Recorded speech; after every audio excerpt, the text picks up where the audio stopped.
ദൈവനാമത്തിന് മഹത്വം ഉണ്ടാകട്ടെ. അനുഗ്രഹിക്കപ്പെട്ട് നല്ല നിമിഷത്തിൻ്റെ ദൈവത്തിന് സ്തോത്രം ചെയ്യാം.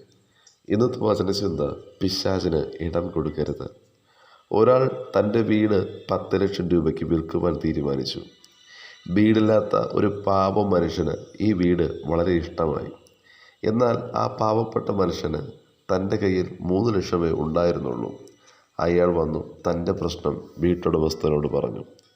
വീട്ടുടമസ്ഥൻ തൻ്റെ വീട് 3 ലക്ഷം രൂപയ്ക്ക് പാവപ്പെട്ടവന് നൽകുവാൻ സമ്മതിച്ചു. ഒരൊറ്റ കണ്ടീഷൻ മാത്രം ആ വീട്ടുടമസ്ഥനുണ്ടായിരുന്നു. ഈ വീടിൻ്റെ ചുമരിൽ ഒരാണി എൻ്റേതായിരിക്കും. ആ ആണിയുടെ ഉടമസ്ഥൻ ഞാനായിരിക്കും. ആ ആണി ഒഴികെ എല്ലാം നിൻ്റേതായിരിക്കും. അവർ രണ്ടുപേരും ആ കാര്യത്തിൽ സമ്മതിച്ചു. പുതിയ വീട്ടിൽ പാവപ്പെട്ട മനുഷ്യൻ പുതിയ ഉടമസ്ഥനായി താമസം ആരംഭിച്ചു.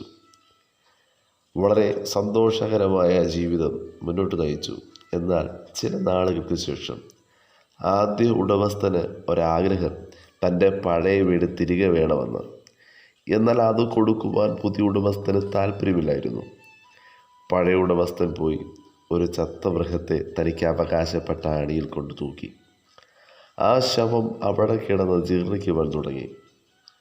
അതെങ്ങനെയെങ്കിലും അവിടെ നിന്ന് പിഴുതെറിയുവാൻ ആഗ്രഹിച്ചെങ്കിലും ആണി പഴയ യജമാൻ്റെ മേലെ അവകാശം കിടക്കുന്നത് കൊണ്ട് അദ്ദേഹത്തിനൊന്നും ചെയ്യുവാൻ കഴിഞ്ഞില്ല. അവർ എല്ലാവരും വീർപ്പുമുട്ടി. അവർക്കൊന്നും പറയാൻ പറ്റാത്ത അവസ്ഥയായി. ഉടമ്പടി പ്രകാരം ആണി അയാളുടേതാണല്ലോ. ദുർഗന്ധം വമിക്കുന്ന ഓരോ കാര്യങ്ങൾ ആണിയിൽ തൂക്കിക്കൊണ്ടേയിരുന്നു. അവിടെ ജീവിക്കുവാൻ പറ്റാത്ത അവസ്ഥ അയാൾ ഒരുക്കിക്കൊണ്ടേയിരുന്നു. ഒരൊറ്റ ആണി, ആ ആണിയുടെ ഉടമസ്ഥാവകാശം അദ്ദേഹത്തിൻ്റെ ജീവിതത്തെ അസ്വസ്ഥതപ്പെടുത്തി. അയാൾ ആ വീടിൻ്റെ സമാധാനത്തിൽ കെടുത്തി. വചനം ശ്രമിക്കുന്ന പ്രിയ ദൈവജനമേ, താങ്കളുടെ ജീവിതത്തിലെ സകല സമാധാനവും കളയുവാൻ ശത്രുവിന് ഒരു ചെറിയ ഇടം മതി. ആരെങ്കിലും പറഞ്ഞ ഒരു വാക്ക്, ഒരു ചെറിയ നിരാശ, ചെറിയൊരു വേദന, ചെറിയൊരു പരാജയം, അത് മതി പിശാചിന് ഉള്ളിൽ കയറുവാൻ. അതിലൂടെ ശത്രു നമ്മെ തകർക്കുവാൻ ശ്രമിച്ചുകൊണ്ടേയിരിക്കും. അതുകൊണ്ട് താങ്കളുടെ ജീവനെ പൂർണ്ണമായും ദൈവസന്നിധിയിൽ സമർപ്പിക്കുവാൻ തയ്യാറാകുക. കാരണം താങ്കളുടെ അല്പം ശത്രുവിന് നൽകിയാൽ അതിലൂടെ ശത്രു താങ്കളുടെ മുഴുവനെയും എടുത്തു കളയുവാൻ പരിശ്രമിക്കും.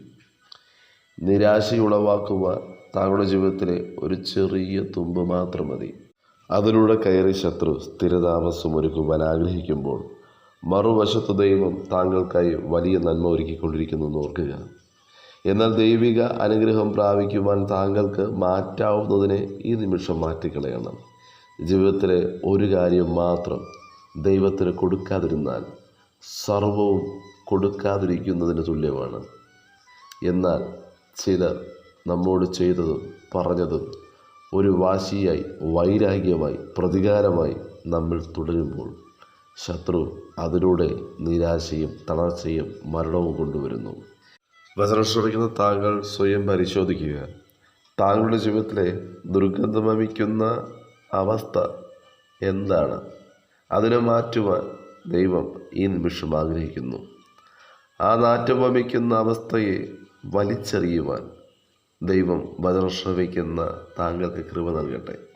ഓർക്കുക, ശത്രു താങ്കളുടെ അടുക്കലേക്ക് നാറ്റമുളവാക്കുന്ന ഒരു കാര്യവുമായി വരുമ്പോൾ, ശത്രു അത് തൂക്കിയിടുവാൻ ശ്രമിക്കുമ്പോൾ താങ്കളിൽ ഒരാണിയും അവശേഷിക്കരുത്.